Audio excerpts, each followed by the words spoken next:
Before we talk 49ers, though, I've got my a special guest here, Ryan Hensley. We're going to be going into his story, his childhood, how he became a 49er fan, and what he currently does. And then we're going to be giving you guys the 49ers news and updates right after that.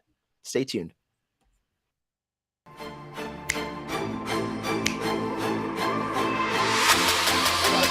Let's go get him. Let's go get him today, man. Let's go. Hey, dominate on 3. 1, 2, 3, dominate.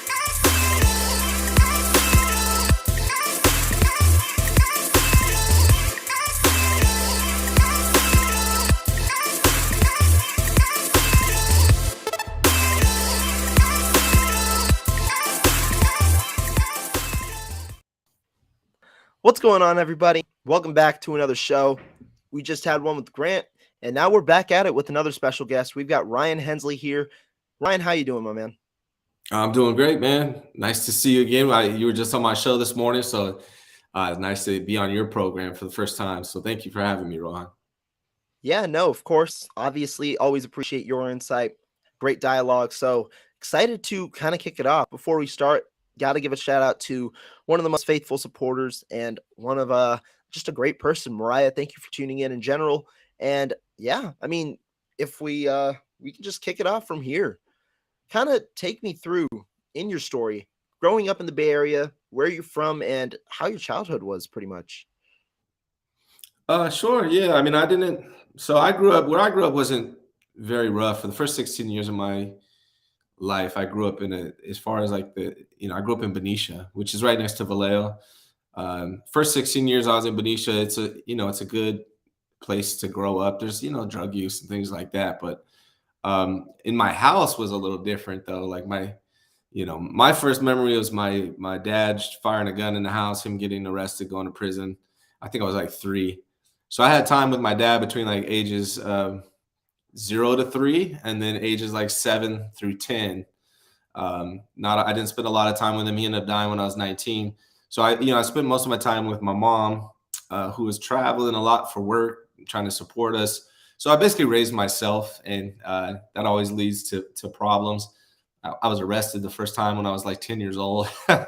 So I was arrested like 5 times as a kid. I was just a knucklehead, that rap music kind of raised me. I used to just chill at the crib and just listen to music. And I didn't have any like male influences or any influences really at all in my life. So I would listen to music, and I thought I was some tough guy or whatever. But yeah, no, I just had a lot of anger, got in a lot of fights, a lot of street fights, things like that. Got arrested a lot as a kid. Ended up moving out of my house. My mom moved across country. I stayed. I moved out when I was 16 years old out of my house. So I've been on my own since I was 16 years old.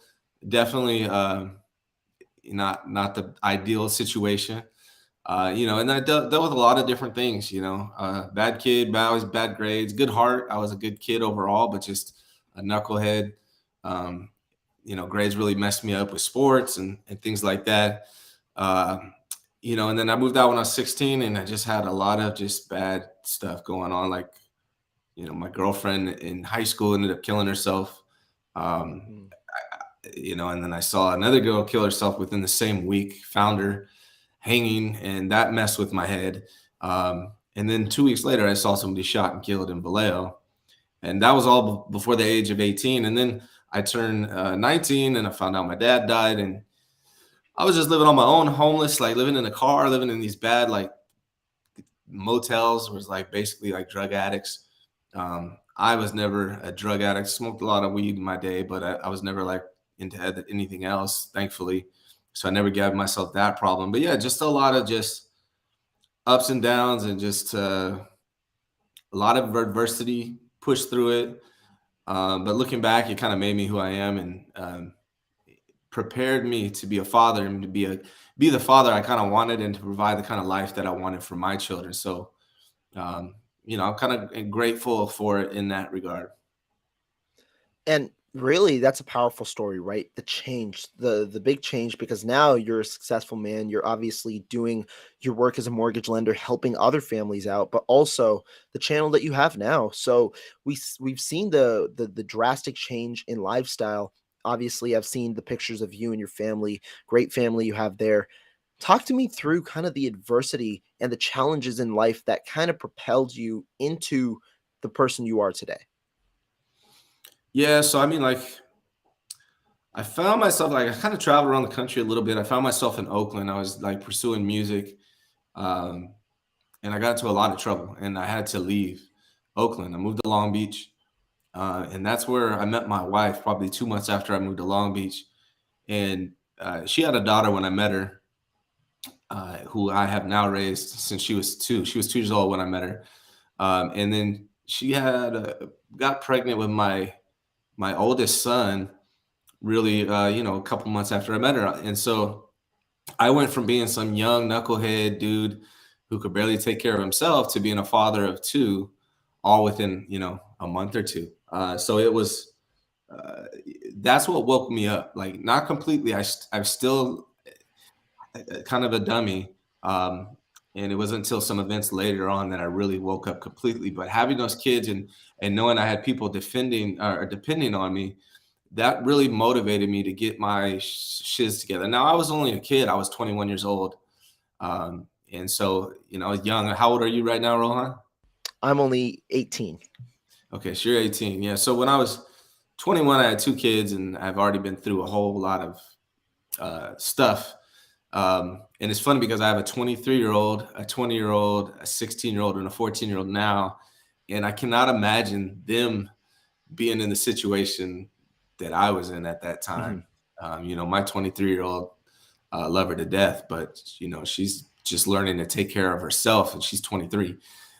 So being able to having to take care of my wife and my 2 kids at 21 with no formal education. I went to school for music. I wanted to be, something that's not known about me is I was offered a rap contract when I was Really? about 19 years old. In Cincinnati by a Pac-Man Records. They offered me like $150,000, but I had to give them 5 albums, and they own my name, Right. basically The for name and life. distribution rights. Yeah. Distribution rights, yeah. And then I wouldn't see another dollar until I sold $150,000 worth of albums. So I gave it to an attorney out there, and he said it was a really bad deal. Don't do it. So I turned it down, and I came back to California to pursue. I'm going to do it myself, and so that's really the only education. Went to school for music production. I actually partnered with a local Bay Area big rapper. A lot of people know him in Oakland named Vita Wita. He's pretty popular in Oakland, East Oakland rapper, and still good friends with him to this day. But yeah, I mean, I gave all that up once I started having kids. I'm like, well, I got to do something that actually pays the bills. So I stopped pursuing music.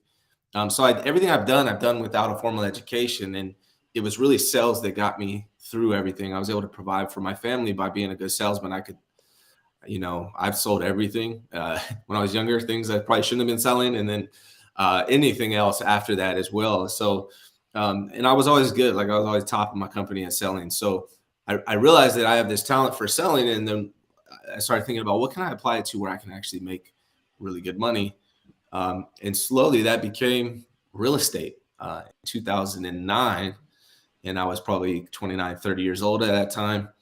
And I started selling houses as a realtor, did really well.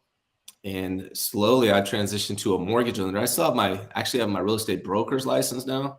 But then I transitioned into being a mortgage lender as well, which I prefer. It's more of a good match for me. But like really honestly, man, everything has been about my kids. Cause I remember being a kid. I remember being a kid, like, and being sad and shit, like really wanting a good like father figure. And I remember like thinking, I'm going to be a dad one day. I want to have hella kids and I want to be a great day. I remember thinking that when I was like 12. And so when I started having kids, I was like, this is it, And so everything I've done in my life, I based it around what's best for my family. And I've always approached it in that way.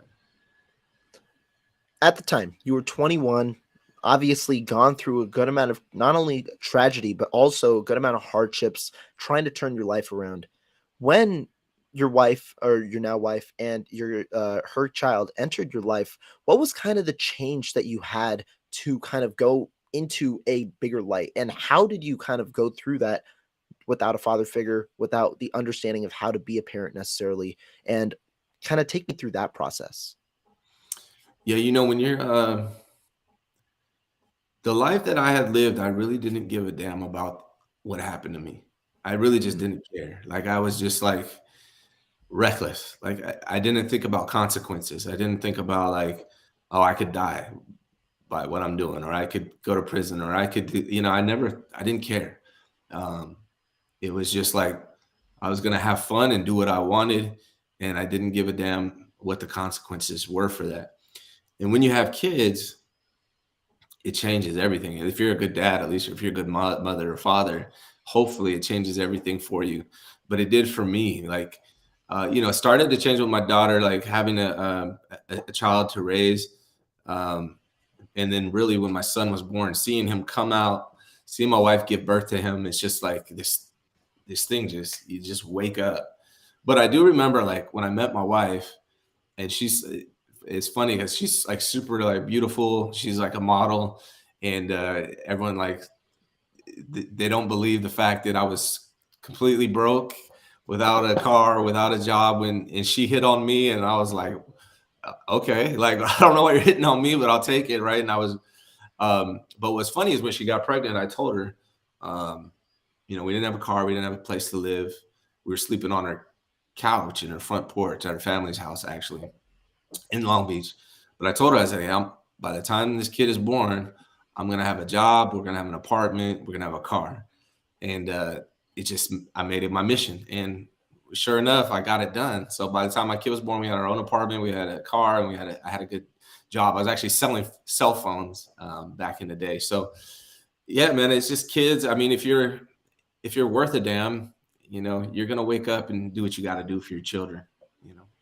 I think that's a very powerful message. Now, obviously, that was the transitional period, right? From going to getting that job and now kind of providing for your family. Take me then through kind of the next step. That portion of your life to now becoming the successful mortgage lender that you are. You said that you were a top salesman. How did you kind of develop that affinity and understand, wow, I might actually have something in this to get to the position where you are now? Yeah, so I probably worked 40 different jobs in my lifetime. I started working when I was, man, I had my own business when I was 12, mowing lawns. I had a paper route. I've always been a hustler, always been entrepreneurial, and I've also done a bunch of different jobs. Um, and so I kind of just, also I was out on this like the streets a little bit. Like, I had that, every kind of like type of people I hung around, right? Like, so I hung around, I knew like preppy, goody two shoe kids. I had sports, so I knew like the jock type kids. I was also like a coming of a troublemaker, so I knew those kind of kids. So I grew up like knowing all these different kinds of kids. I grew up also in the area I grew up was very diverse. So I knew white kids, black kids, Mexican, Filipino, like everything you could think of. I had best friends of all races, from all kinds of different lifestyles. And I think that really prepared me to be able to talk and to relate to any kind of person. So I think that was part of it. And then, just the desire to be successful. I took a job selling cell phones at the mall in Long Beach and Lakewood Mall. And this is when like cell phones like first came out. Like there wasn't cameras on the phone or anything like that. And a lot of people didn't even have them. And they were paying you really good money, believe it or not, man. Like I would get like, $60 a cell phone. And then at the time I just walked up to people in the mall. So there's people walking by, and you just walk up and harass them, basically, and introduce yourself and talk to them. And they'd end up leaving with 5 phones. So I just made $250 for like 45 minutes worth of work. And I would do that all day long, 8 hours. And I was actually making really good money back in the day doing that. And that just kind of taught me, that I was good at, talking to people, selling, hustling. But as I got older, obviously I didn't want to stay selling cell phones for the rest of my life.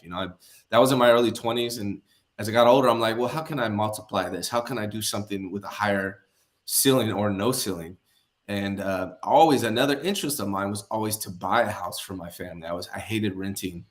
And because I always wanted to buy a house for my family, and I understand the importance of that for my family, and because there's no ceiling to your income when you're selling houses, I said, let's do this. Let me transition to real estate. And I got my realtor's license. What I learned though Sorry, is real quick, did you go back to school for that, or how did that work? Yeah, I mean, real estate school is not very in depth. I think it's like Yeah. 120 hours or something like that. You can do it on the computer. And so it's not something that was like school, you know what I mean? But what you do have to take classes in order to get into real estate. Yeah. Um, but yeah, I mean, like one thing I learned about real estate is it's not really sales at all. And I don't sell houses, right? Houses sell themselves. I don't sell mortgages. If you're doing that, that's gross. Like that's dirtball stuff, right? What I try to do now is I find solutions when it comes to mortgages. Like people, I want to buy a house. Okay, let me see your situation, and here are your options. Here are the solutions I have for you for buying a house. So I got into real estate kind of because I thought I was good at sales, but I've learned it's really not sales. It's really just providing a service for people. But I love it, man. Changes people's lives, and that's why I love it. I think that, that's a valuable story. Change obviously is something that a lot of people don't necessarily want to do, and something that they understand sometimes but don't necessarily want to get into. To see the way that you've obviously changed from a young guy at 21 to now growing a family of four, as you said, and having a stable job, that's impressive. Now, about your family, kind of was everything now as you transition into this part mainly about them? How did you end up providing for them, understanding the importance of being a father, but also balancing it with the job? Yeah, I mean, excuse me. It's very important to be in their lives, and that's something I wanted as a kid growing up. Is to have somebody in my lives. Like your time is more valuable to your children than money. Uh, Right. they what they're going to remember is like the experiences and the memories that you spent with them. So I try to balance it all, and I also I really designed my entire career around the freedom to be involved with their life. Like Mhm. I've coached all my kids in sports. I go to all their sporting events, and I work like this office that I built this office in my backyard. It's literally 10 feet from my back door, and so I work for myself. I work on my own schedule. I work from home, so I'm always around. I'm present in their lives, and that was on purpose. Like I didn't want to be the kind of dad that was gone all the time trying to earn Right. money. And I understand like people that have to do that. Like it's not a knock on them, but I just specifically designed my lifestyle around my children. They're my number one priority. That's a very valuable thing, and definitely something I think every child wants from their father. Before we get into kind of your 49ers fandom, and how that started, kind of give a shout out to you and what you do for those that are interested, or those that don't necessarily know currently. Say that one more time. Ask me again. Just give a shout out to what you currently do as a mortgage lender, for those that don't currently know. So I do a lot. Like I just, I got monetized on YouTube and people are like, why are you doing that? It's not real estate related, but it's because I love talking about 49ers and Warriors and sports in general. So I love to go on there and talk about it, but I also advertise my businesses. And so it's helped in that regard. So what I figured out for me was instead of talking about real estate and mortgages on my YouTube channel, which is boring and nobody wants to watch, talk about the things I do love, which is sports, 49ers, Warriors. And then, I can mention that I'm a mortgage lender, right? It's always in the background. So I'm a mortgage lender. I'm a licensed real estate broker. I can help anybody buy a home, sell a home, refinance anywhere in the United States. I can help you directly in California. My wife's a realtor. I also have solar, so I can help you put solar on your house. And I also have a staff of sales agents who sell solar. So if you want to sell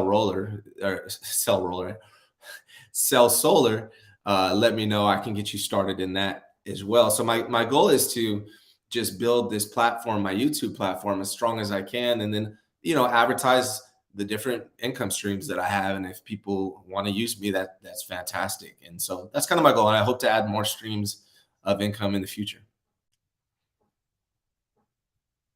There we go. Yeah, I think that that's a good plan, and also kind of balancing the two things that you like, which transitions me to the second part, the 49ers fandom. Where did that originate? And were you an avid one kind of growing up, or when did you kind of really start getting into it? So the actual first game I remember was the Dolphins Super Bowl. I think it was like 80, was that 84? I think Um, so.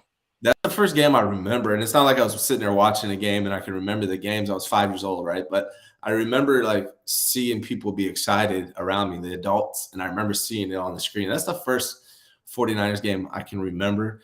But then I always kind of liked the Niners. I grew up in the Bay Area during the 80s, and I mean, it would be hard not to like the 49ers growing up in the 80s in the Bay Area. But what really sealed the deal for me is when I was like, I think I was like 11, I went to Stanford football camp, and Bill Walsh was there, and Ronnie Lott, I believe Roger Craig as well. And Ronnie Lott was telling us the story of, about his life and everything, how he cut off his finger to play in the game. And I was just like blown away. Like, this guy cut off his finger to play a game. And then this is a guy I've been watching on TV as a kid. And then he called, he's like, anyone want to race me? And we all raised our hands, and he chose me as one of the, I think there's like 3 kids that got to race him. So, we get on the line and we run a 40-yard dash, and I'm sprinting as fast as I can. And Ronnie Lott turns around at like the 10-yard line and runs backwards and smokes us all by like 20 yards. But it was just an amazing experience. Just always grew up in it. And also when I was a kid, the 49ers, usually like their practice players, backup players that would come and play basketball at the high school in town. So it's just, I grew up in the Bay Area in the 80s and 90s. How could you not? I mean, I got friends that are Cowboys fans, and it's crazy as hell. But yeah, I mean, for me, it's like it was the obvious choice. So I've been a Niner fan my whole life. And really, when did you start obviously you started young, you said 84, that 84, 85 year when the Niners faced the Dolphins in the Super Bowl. But when was there like that transition where like when did that fandom kind of really start to grow in a way? I mean, like the best memory I have as a 49ers fan was watching the last Super Bowl victory because of the age I was. I think I was a sophomore in high school, I want to say. I think it was like 15, 16. And we watched it with me and my boys. There's like 15 of us at one of my friends' houses. And just watching that game, watching the 49ers win the Super Bowl, that was the best memory I had as a 49er fan because of the memories, the people I was with. So that's really what sealed the deal. And then, before I got into real estate, I kind of left this out, but before I got into real estate, actually around the same time, I started covering the 49ers for Bleacher Report. And so that's when I started looking at things from a different perspective. I looked at it as more of a journalist almost at that point. So it was that's when things started changing a little bit. And the way I view the Niners is different now than when I was a kid.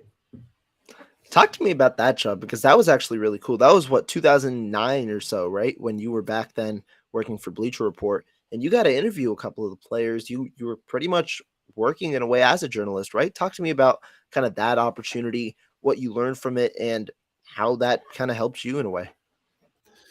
Yeah, I mean, it was cool. It was really cool. It's different. It changed my whole perspective on athletes in general. Like up until that point, I was just strictly fanatic, like over the top. When I was a kid, I was just admiration for players and stuff.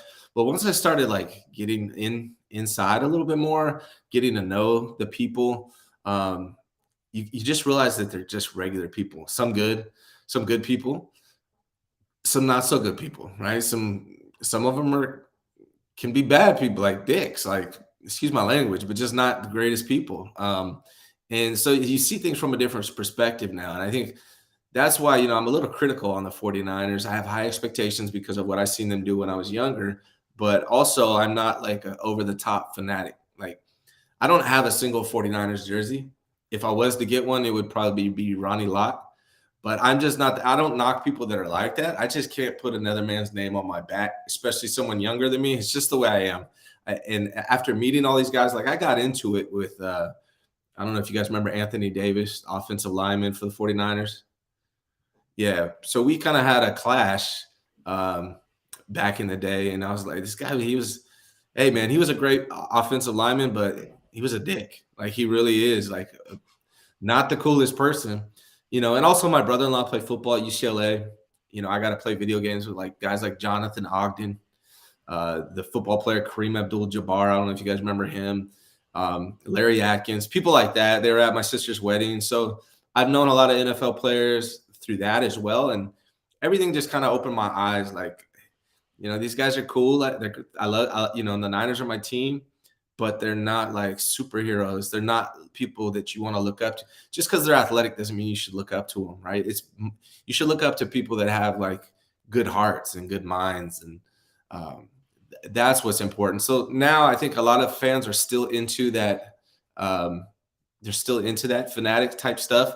There's guys my age that are still have that same mindset they had when they were kids, where they all this admiration for these guys. I just don't look at it in that regard. And so it helped me a lot. And I was able to do it for 3 years. And then it just got to the point where I was spending so much time doing it and not making enough money. And I was doing really well in real estate. I decided to just focus on real estate. Now, that could have been a mistake, right? So when I started, Grant Cohn started. We started at the same time. He just graduated UCLA and started writing. And I started writing at the same time. He stuck with it, and he built this huge YouTube brand, right? I just never thought of that or saw that in my future. And so I just kind of focused on real estate. And Grant's the one that brought me back into this. Like, I started talking to Grant. I started going on his shows, I think in like June or something like that. And he's the reason why I got back into doing this again. Yeah, I mean, speak about Grant. Obviously, he's the one who really transformed this whole YouTube video podcasting kind of situation, right, into at least video interaction, and that's why a good amount of people are all here.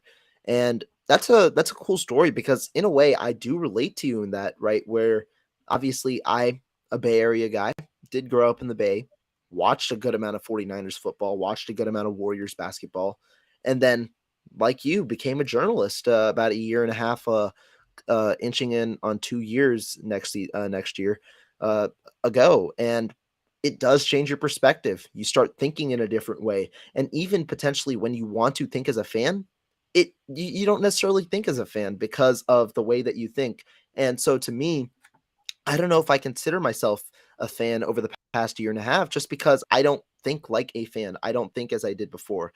Just a specific example. So many people will talk about penalties in a game. Penalties used to make people furious. Myself, like in the household when we were watching, everyone was like, "Are you kidding me? How do you miss that?" Nowadays, penalties are important, but I don't view them as a game changer. I view how you perform specifically, regardless of how, in my opinion, you have the game in your hands. If penalties can obviously be a hindrance, but you have the opportunity to win every game regardless of that. And so to me, I view it in a different way. I view it in kind of the journalist way. And that's now my new way of thinking. Even if I stopped this job, I'm not going to revert the way that I think. I'm going to continue to be the objective way that I've thought for the last year and a half, just because I think that's kind of how I've been recently.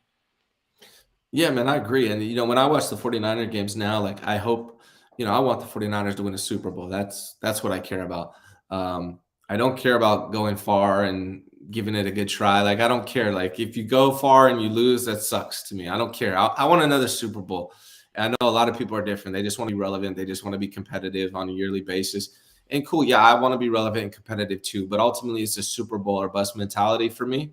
And so I don't really give them their props, I guess is the word, when they go far and lose. Like, that's a failure in my book. Like, and I'm very hard on them, very critical. And now when I watch a Niners game and they lose, I don't get upset. Like, back in the day, I would get upset. Oh yeah. In a way, I actually like, I might be disappointed because of the way that they lost. I'll laugh. I find it hilarious instead, because I mean, first of all, it gives me something else to write about, and it gives me a different perspective in which you have to write about. But yeah, I don't get mad. I just laugh it off. It's funny to me when they lose. It's funny that the truth is, it's easier, at least for me, I can't speak for everybody. It's easier to cover the team when they're having ups and downs. If they're just winning the whole time, it's really boring, right? So when it's ups and downs like this, it's easier for me to cover. And the ratings, the fans, it's through the roof when you lose, because people want to see what people are thinking about. When you win, either people are going to hate on you if you're being somewhat negative, or if you're being objective in your analysis. But when you lose, that hating doesn't necessarily there, because a lot of people, especially those angry fans, agree with you. And so Yeah. it's a different way. It's definitely a different mindset. Yeah, and it's much easier. It's just kind of like the Warriors. Like I love the Warriors. I cover the Warriors, but like this year's a little easier. But what they do when they do good, like just constantly, like what do you talk about? Like You're right. Like you Steph can't Curry's just say great. Steph ain't top Right. 10. Yeah. Steph's trash. You can't say that because they're winning. Right. Yeah. And so it gets kind of boring, to be honest. So the adversity is actually fun from this perspective. Yeah. Real quick, I do want to give a shout out because I saw it earlier. I do want to give a shout out to everybody who is saying their congratulations. I really appreciate it because it's people like you guys that do enable me to do what I to do what I like to do, and really helping me get on this path.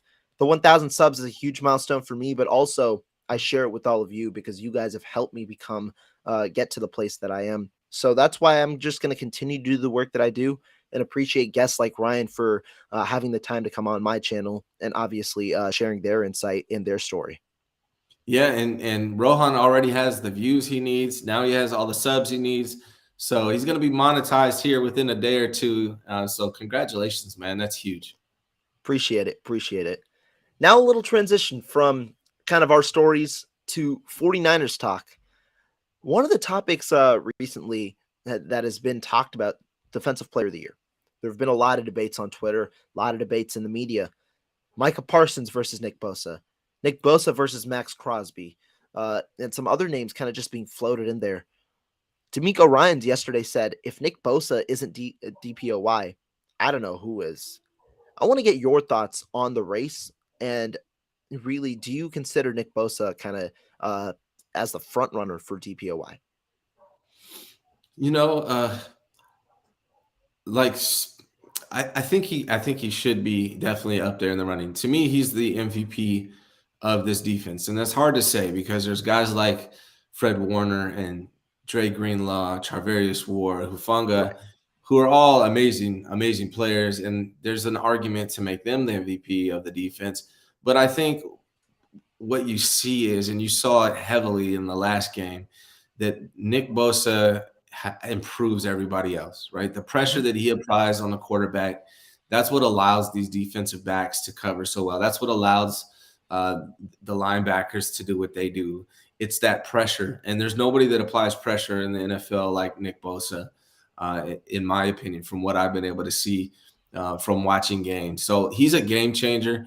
The other day it was a little bit tongue in cheek, just because everyone, I don't hate Jimmy Garoppolo. I'm going to get back to Nick Bosa. I promise that's what this is about. But I don't hate Jimmy Garoppolo. Everyone thinks I does, or I do, excuse me. But there's this stat that gets thrown out, which is his win and loss record. Right. And I've always thought that this team is it's a team. Like these wins are team wins. And that even though he doesn't win with like CJ Beathard and Nick Mullins because they're not really that great of quarterbacks, Jimmy Garoppolo is serviceable and he's part of it. But to attribute those wins and losses directly to him is not a good thing. Now, why I'm talking about this when you're asking me in regards to Nick Bosa is because I looked up the stats on Nick Bosa, and Nick Bosa's winning record is actually higher than Jimmy Garoppolo's when it comes to win and losses. So Kyle Shanahan has a better winning and loss record with Nick Bosa versus Jimmy Garoppolo. So to me, I mean, that kind of shows you how important Nick Bosa is to this team. And I don't see anybody else applying pass rush like Nick Bosa. So for me, he is the MVP of the defense at least, and also Defensive Player of the Year. Correct me if I'm wrong. Is Nick Bosa? I think the winning percentage for Nick Bosa is like 30% when he's not on the field or something like that. It's a really low number, right? Yeah, 70% when he's playing, and 32% when he's not. So they only win 32% of the games when Nick Bosa is not on the field. And that's crucial. I think, and he's 70%. Kyle Shanahan wins 70% of the games when Nick Bosa was on the field. And I believe Jimmy's was like 68%. So also still good, but Nick Bosa is higher. Yeah. No, definitely.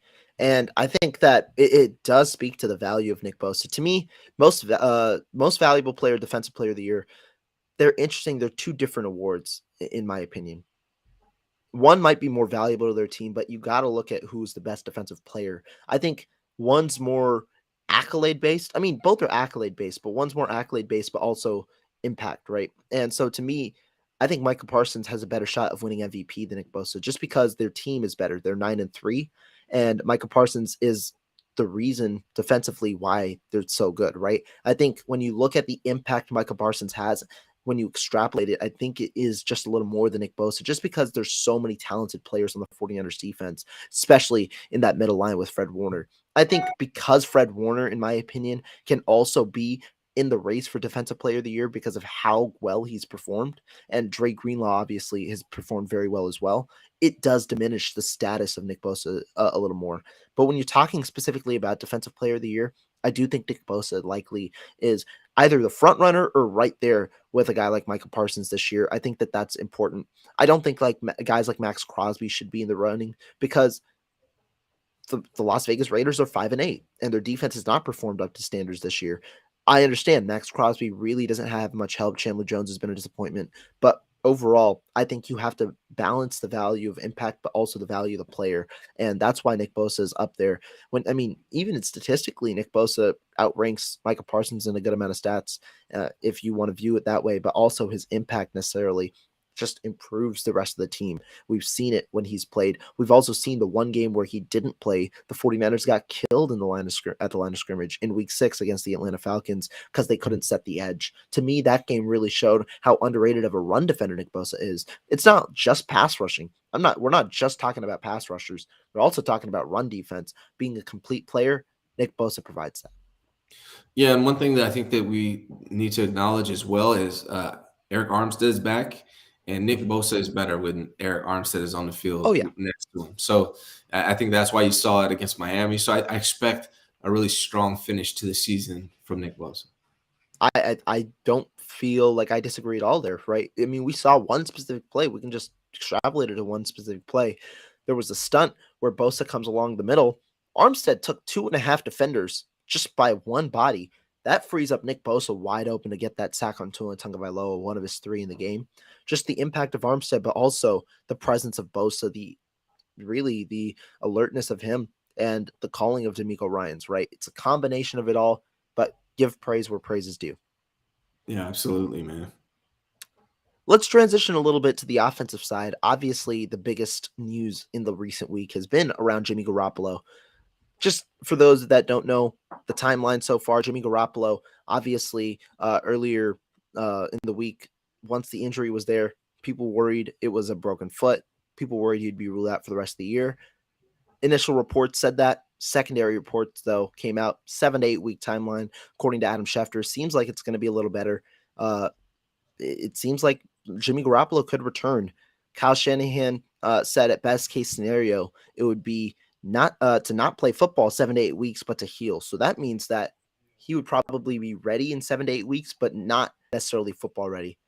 The last news I'm going to give you, though, is Jimmy Garoppolo not placed on IR. What do you kind of make of the entire situation, and what are your thoughts on it overall? It's just I feel like he's never leaving. Like it's just like I was ready. Like I really actually think Jimmy Garoppolo is a good person, and I think I rank him as a B- quarterback, maybe even a B. And so it's been like 5 years of Jimmy Garoppolo saga, and I thought when he went down that we were done, and it doesn't look like that's necessarily going to be the case. It really depends on how far we're able to get in the playoffs. And I believe if Brock Purdy is able to, or even Josh Johnson, whoever it ends up being, if they're able to get us to like the NFC Championship game, for example, we could see Jimmy Garoppolo come back, or hell, even Trey Lance, who knows? But I do have, like Chris says, I have Jimmy fatigue. Like I feel like I know what's going to happen with Jimmy. Even when Jimmy was healthy. My thoughts on the season, and I know not all 49er fans are going to like this, and that's okay, but I'm going to give you my honest thoughts on the season. When Jimmy Garoppolo's on the team, I felt that at some point we're either going to see Jimmy injured and gone, which is what happened, or we're going to see him go into the postseason and play like he has in the past, and the 49ers are going to lose. Or he's going to get outmatched by an actual quarterback that has like a deep game, like an A+ quarterback. And so I kind of just was like, man, I was hopeful with Trey Lance, right? I was like, maybe this guy's different. Maybe he's different. I don't know. But I know what Jimmy is. And I just don't think it doesn't excite me that Jimmy might come back. It really doesn't. Like at this point, I'd almost rather see Brock Purdy do his thing because it's unknown. Like I want to see maybe we'll get the miracle, the movie of Brock Purdy winning the damn thing. But I honestly, like Chris here says, I just have Jimmy fatigue, man. I'm over it. I really want them to cut the cord, set him free, and then to be honest, I'm going to be really interested in watching Jimmy again next year if he's on a different team. Like I think that would be fascinating. Like how does he look without Kyle Shanahan? Right. You know, I think that'd be amazing, especially if the 49ers play whatever team he goes on. So that's just how I feel, man. Hate it or love it. It's the truth. Jimmy Garoppolo has obviously been an intriguing storyline the last 5 years. Many people thought, they'd be finally gone. It seems like it's not debt taxes in Tay Johnson, but instead debt taxes in Jimmy Garoppolo. Right. To me, I agree with your sentiment. Jimmy Garoppolo is around a B- to a B quarterback, probably around 15 to 17 range, somewhere just league average pretty much at quarterback. When he's at his best, that status elevates. When he's at his worst, that status declines. The unfortunate reality, that is inconsistent. You don't necessarily get 15 to 17 every week. You either get 10 to 12 maybe, or 22 to 25 maybe. You'll have that inconsistency. It's been there this year. It's been there in years past. He's played pretty well this year, which gave 49er fans hope. Unfortunately, the injury now seems like it'll derail him. And I honestly think Jimmy Garoppolo has played his last game as a 49er right now. I don't think he'll return to the playoffs, even if the prognosis is there. It seems like it's a way outside chance, despite the 49ers not placing him on IR, just holding out some level of hope. I don't think Jimmy Garoppolo will return for two reasons. One, it seems like the injury timeline just doesn't add up. 7 to 8 weeks puts him at earliest at the divisional round, and then he's going to have to ramp up. Maybe 6 weeks for the bone to heal, 2 weeks, 2 weeks to get back into shape. That might put him at the conference championship or divisional round. Let's say it's the divisional round. At that point, if the 49ers do make the playoffs and if the 49ers do have a home game, do you pull the starter that you've been playing for 6-7 weeks? I don't know if you would, but that's not my main reason. My main reason, something I highlighted with Grant just an hour ago, I don't think Jimmy Garoppolo will return. I think that him and his agent are going to decide that it's best for him and his future for him to just not rush it, for him to fully heal and understand that he's going to get probably a bigger payday this offseason than if he would if he risked injury. Could he prove more in the playoffs by playing? Yes, but I think that the risk to reward isn't necessarily high or as high as getting his money is worth. And I think that he's probably going to be shut down for the rest of the year once that time comes. The whole point, though, is that there's a ton of uncertainty. It's intriguing. We've seen Garoppolo obviously play with injury. We'll see what happens. That's just my perspective at the moment. Yeah, you never know, man. I mean, I could see it happening in a million different ways, right? Maybe Jimmy wants to come back and play on the 49ers next year, and the only way he's really going to ever get a chance to do that, in my opinion, is if he does well in the playoffs, wins a Super Bowl. So maybe they'll do that. But I see your point, and I think that's probably the most likely of outcomes, is that they just focus on him being healthy. And honestly, his stock, outside of being injured, his stock is probably as high as it's going to be. He's played the best ball that in these games that he's been able to play for the 49ers this year, that's probably the best ball that we've seen from Jimmy, at least from a turnover perspective. His numbers on paper look really good, probably the best numbers he's ever had. He was trending that direction at least. Right. So he might want to ride that out and just go ahead and get whatever contract he can get next year because of it. Yeah, I think so. And I think that that's probably a reason why it ends up going in this way, going in this direction. But as the 49ers are, they'll keep hush on injuries. It'll be an intriguing finish, and we'll see what ends up happening in that situation. Yeah, and Brian makes a good point. If he shut out the rest of the year, then why not put him on IR? And I think that's a very good point because I think the 49ers are holding out hope. And I also, I know people think this is even more crazy, but I think there's hope that Trey Lance might be able to come back in the postseason that nobody's talking about. So, don't rule either one of them out. I agree. I think why not put him on IR?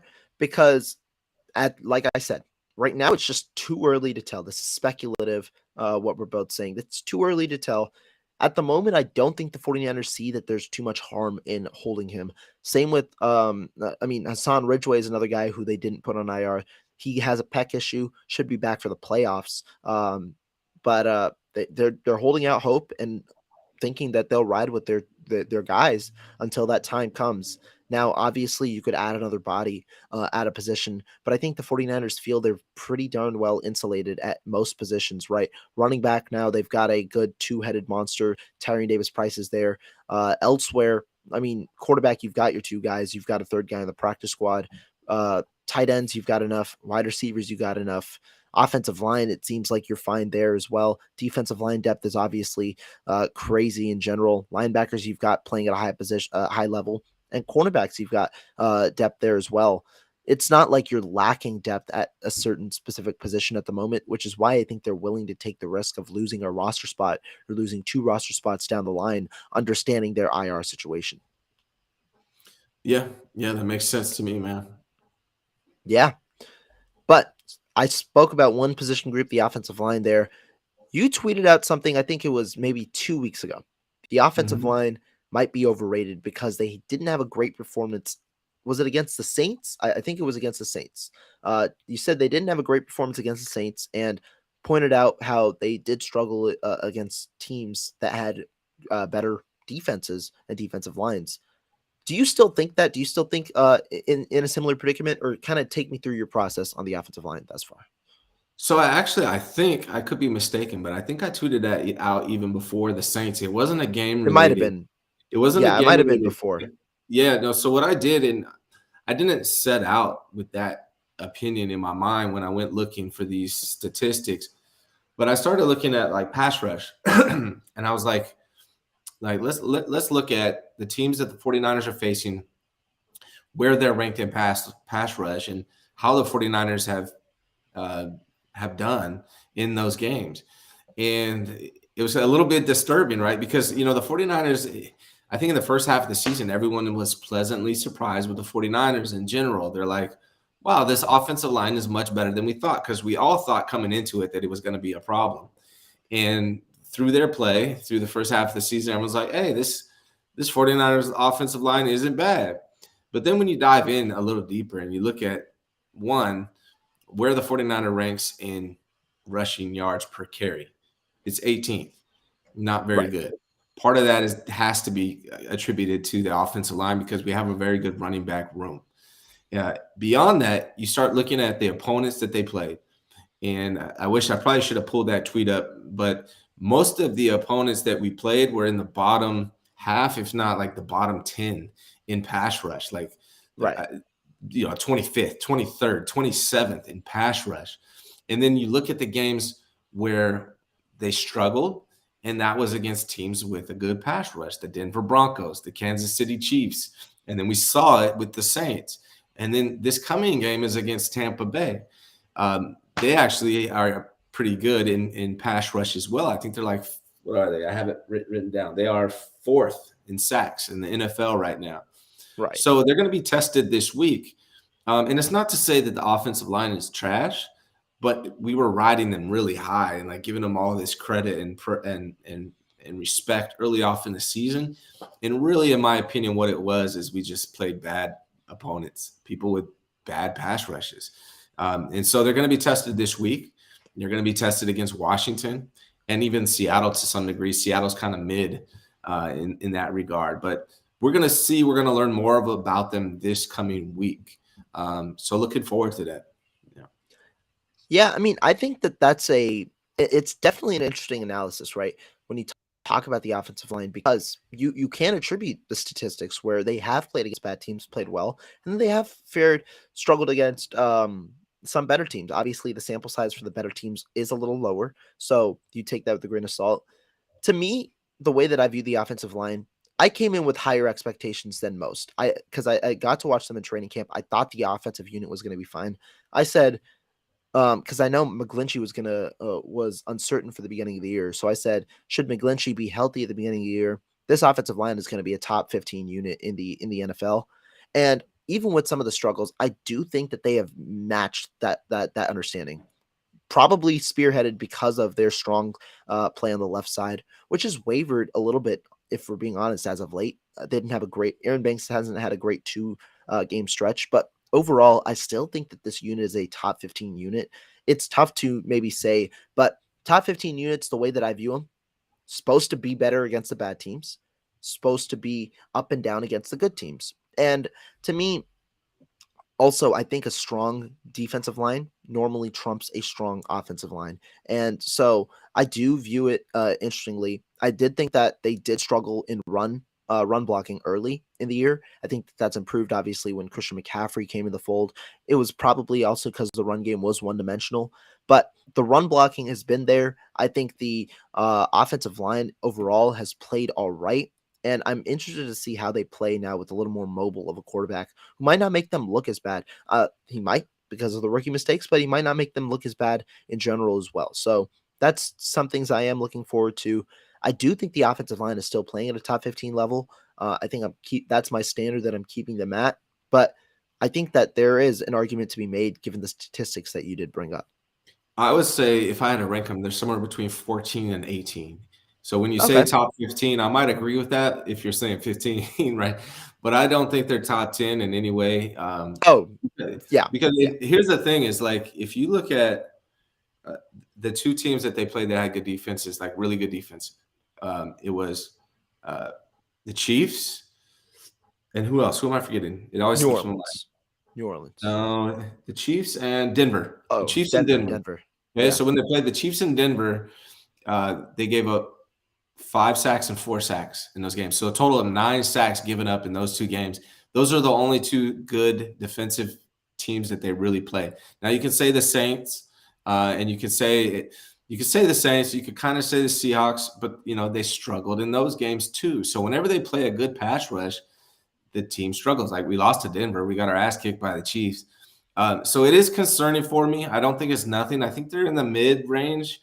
But I think we'll find out more. Now, the best pass rush on Tampa Bay, excuse me, I think he's going to be out this weekend, but they're still a good team. So really pay attention to that when you're watching this game. Now, that doesn't mean it's going to translate to sacks. It doesn't necessarily mean they're going to translate to sacks, but just watch the pressure that is applied to Brock Purdy. And I fully expect this to be a run-heavy game anyways. Hopefully Jordan Mason. Because that's the other thing. CMC's, if we're being honest, again, like there's perception, like, and there's how people look at players, and then there's reality, right? People are they're in love with CMC, and I agree, he's a really good weapon. He's an elite weapon, but his yards per carry is worse than Jordan Mason, worse than Jeff Wilson Jr., worse than Elijah Mitchell by almost an entire yard. So that's a little concern for me too. I think Kyle Shanahan just needs to use CMC to his full potential, to his talent. Stop trying to run him between the tackles. Use Jordan Mason to do that. I think that that's a strong thing, and it does kind of bring me to the next topic. We'll talk about Jordan Mason in a little bit. I think that that's fair, right? Because when you talk about the archetypes of the two, why the whole point of running between the tackles, well, not the whole point, but a strong point is gaining yards after contact. And Elijah Mitchell and Jordan Mason do that well. That's why I thought the pairing of one of those two with Christian McCaffrey was going to be a strong pairing. Unfortunately, we didn't see the remnants of that with Elijah Mitchell because of his injury. But when you have a guy who can run between the tackles efficiently and a guy who can stretch on the outside, McCaffrey isn't a yards after contact guy. He's an elusive guy. He doesn't get contact. He's the guy who makes the first guy miss and then gets to the second level for 5-6 yards. That's his archetype. That's how I view it. And the reason the 49ers run game really struggled when Jeff Wilson was the lead, despite Wilson averaging over 5 yards a carry, was because it was one-dimensional. You had a guy who mainly was a guy who worked between the tackles. You didn't have the outside zone stretch because Wilson didn't really have the requisite speed. In fact, that yards per carry average is significantly boosted by explosive plays where the offensive line really created that big hole. It was a 41-yard run, a 33-yard run, a 37-yard run that really boosted those averages to where the averages were normally well below 4 in general. Wilson had strong games. I'm not going to take away from him. It's just it was a one-dimensional performance because you don't have the second element from the running backs. Now you do, And I think the 49ers do need to exploit that. McCaffrey, I'm not saying take away. I'm not saying take away the inside runs. That will just make the offense predictable. But I do think that some of the balance needs to be there. Give Mason some more carries, because in some situations you do need a guy who can bruise, who can hold on to the football and get there through contact.